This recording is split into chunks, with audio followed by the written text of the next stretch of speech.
Hi, this is Betty, and I'm coming to you once again with I'm Just Saying, my third video blog. Just wanted to say that, I wanted to talk about the beauties of African American life. And yesterday, that was Sunday, I was lying in my bed when my ancient alarm clock went off. And instead of the alarm coming on, what happened was that I heard this melodious voice coming out of my radio. It was the voice of the Reverend Alex Moses, the pastor of Eastern Star Baptist Church here in Louisville.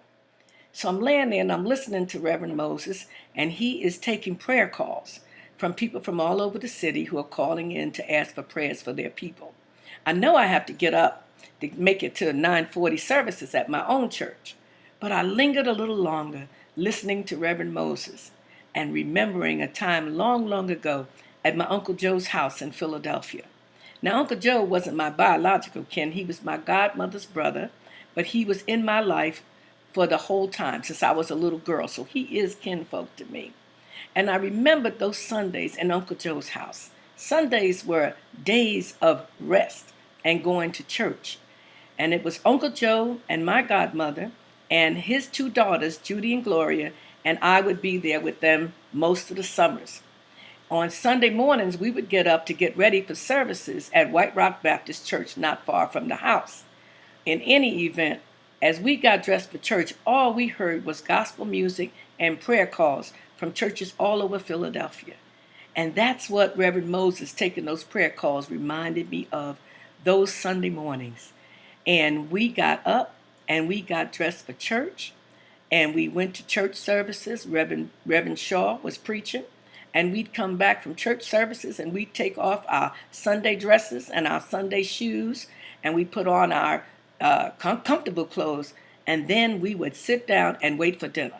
Inevitably, dinner on Sundays at Uncle Joe's house was, you guessed it, chicken was on the menu.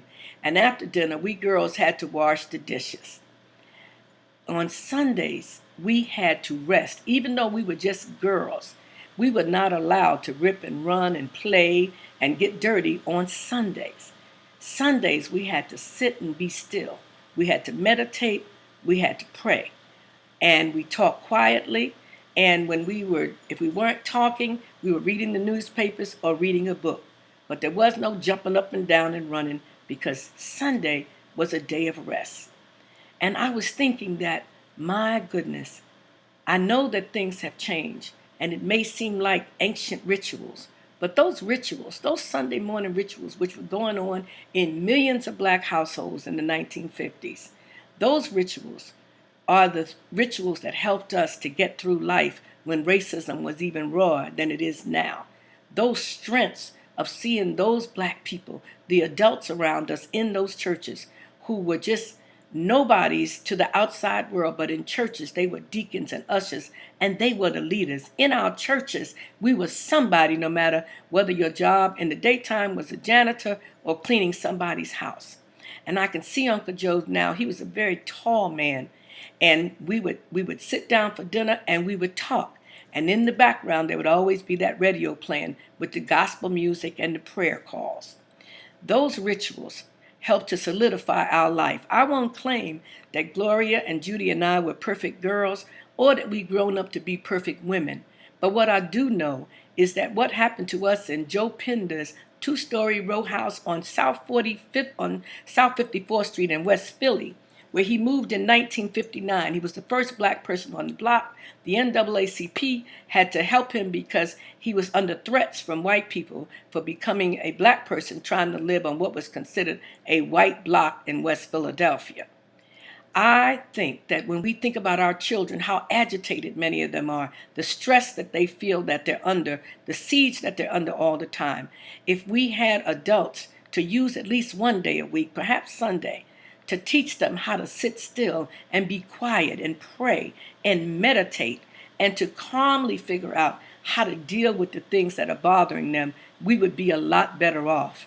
In my own mind, when I think back to smelling the chicken cooking and listening to the gospel music, I know that Uncle Joe may seem like he's a relic, but I refuse to convince myself that there are no more Joe Penders in the world because children need discipline. We had discipline, And the discipline that was set then in those days helped us to shape the rest of our lives.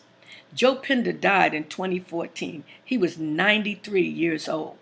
He may be a relic in terms of some of the ways he acted, but he is not irrelevant. We need more Joe Penders in this world. We need more adults to take responsibility for teaching children how to pray, how to be calm, how to sit still and listen, and how to negotiate their way out of trouble. It wasn't all perfect back in the 50s. But I tell you what, a generation of African Americans was shaped by those people who were born in the 20s and some in the 1800s. And all I can say is that if we can teach our children to be calm and we can teach them how to pray, we're not all Christians today. African Americans, we might be Muslims, we might be Buddhists, we could be Christians, but whatever we are, there is something to be said for prayer. There is something to be said for meditation. There is something to be said for being quiet. Sunday is a perfect day to be quiet. So if you don't go to church, sit somewhere, be quiet, read, meditate. Life will be so much better when you find the calmness in the center of yourself. And for many of us, we find that comfort in God. So thank you, Reverend Moses, for reminding me again of the good old days when we would sit and listen to the radio, listen to gospel music, and pray and meditate.